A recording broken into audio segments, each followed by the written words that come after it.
Chicano. I am born for the blood of the Spanish sword and the Indian temple.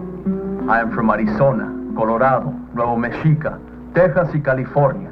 Soy de Aztlán.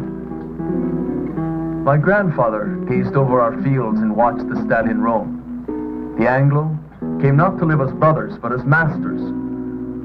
The people of the sun revolted, but were silenced by the gun. Now the winds of Aztlán echo cries of hunger.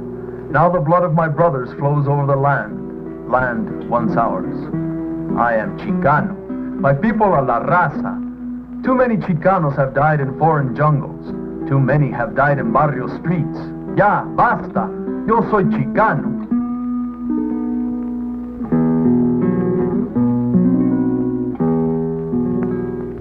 This is a moratorium. This is for La Raza. Yes, for us, and for the world to see. Because today is a day of history for all of La Raza, wherever they are. Throughout Latin America, throughout Mexico, wherever brown people exist, today is a day of history. And from this day on, La Raza Mexicana shall be history. Chicanos are marching to protest the high casualty rate of our people in Vietnam. We have suffered 22% of all casualties in Vietnam, yet we only make up 5% of the total population here in the United States. The Chicano people, through our moratorium, are saying now that the front line for Chicano youth is not in Vietnam, but in the struggle for social justice here in the barrios of the United States.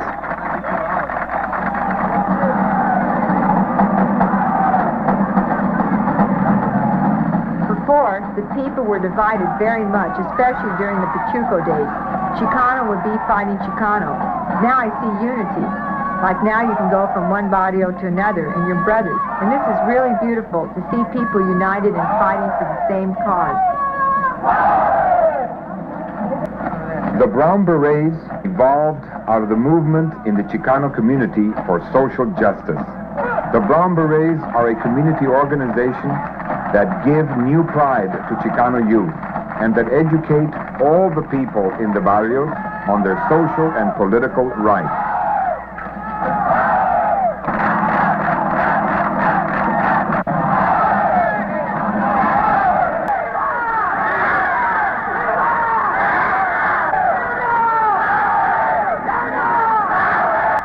Of over 20,000 people in the march, more than 7,000 remained to listen to música and speeches from various Chicano community leaders.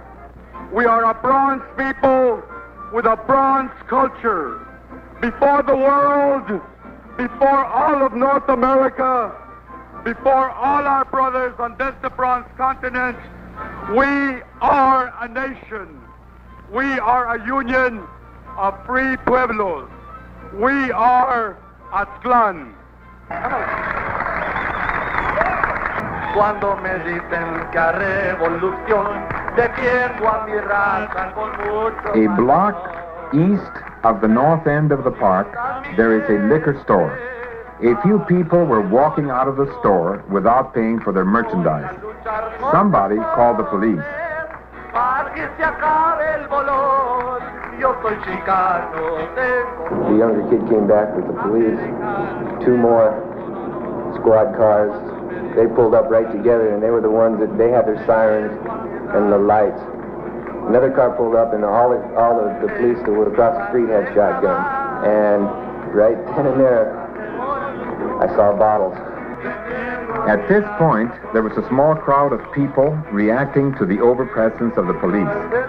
The police had a choice of coming to the platform, using our mic, and asking our Chicano leaders to calm the situation, or to bring in reinforcements and to clear the whole park.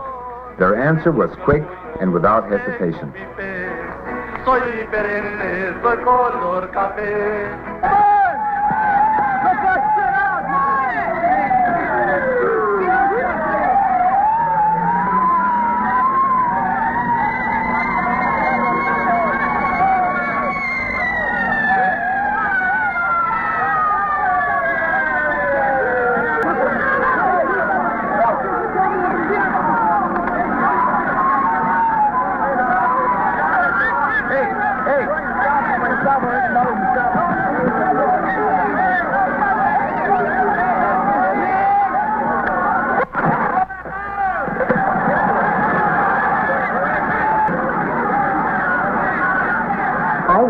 because I'm afraid of the police.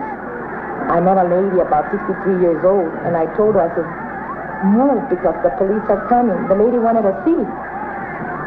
So I went to the first house, and I stood at the porch there, and a police officer came and beat her up with a baton on the head, and that lady just went out like a rag. So then I started yelling, so they wouldn't beat no more, because 2 or 3 officers, and sometimes 6 would get a boy, and they were beating him up. And then they would go and get somebody else, and some of them, they would take them away, but that lady, they just left her there.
Against the black people or the white people.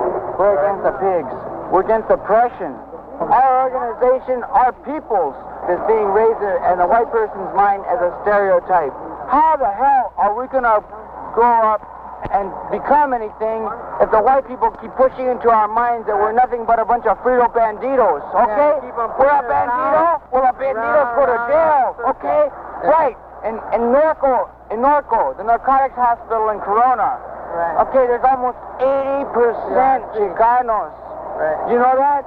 You know why? Because the Chicanos are trying to escape from their environment. They aren't satisfied. They can't dig it. They can't live in this environment. We cannot live in this environment.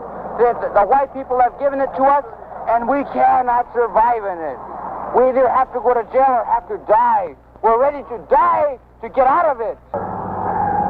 Ruben Salazar, a Chicano newspaper and television writer who more than anyone else had accelerated the unifying forces in the community, sought shelter in a local bar. And I was coming this way, and 3 shots came. Then I hit the floor, and when I hit the floor, Mr. Salazar was falling down, and I looked at him, and he was shaking. You might not live in the barrio, but I've been here since, let's say, since the 40s or whatever. I believe that if they're not going to listen, this thing's going to come on again, and it's going to continue until there's a change, because kind words aren't going to change it anymore.